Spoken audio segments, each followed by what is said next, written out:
Let's begin with President Park Geun-hye's overseas diplomacy today. It was a historic Monday in Ottawa in terms of bilateral free trade ties between Korea and Canada as the two countries signed a free trade agreement. And as our presidential office correspondent Choi You-sun reports, the two nations also did a little bit of bartering of their know-how in energy-related technologies.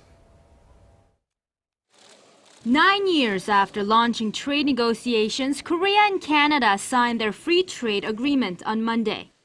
FTA 효과가 교역, 투자 분야를 넘어 기술 협력, 인적 교류, 민간 경제 협력 등 제반 분야로 파급이 돼서 양국의 경제 협력이 한 단계 도약할 수 있도록.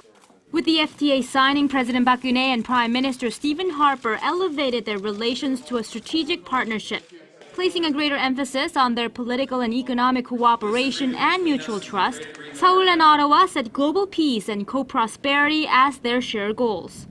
The two partnering nations sealed a number of other deals to increase cross-sharing of advanced technologies.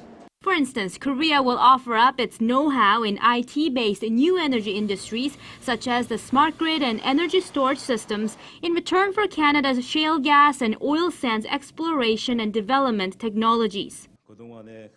We pushed for a memorandum of understanding to expand from cooperation in our strong clean energy technology to that of Canada's oil technology.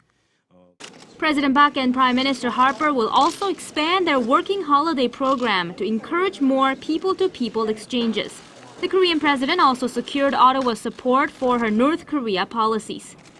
President Park is now in New York to carry out multilateral diplomacy at the United Nations. At Tuesday's UN Climate Summit, she will speak about building a growth engine out of the global problem by converging IT with culture and other sectors in a creative economy.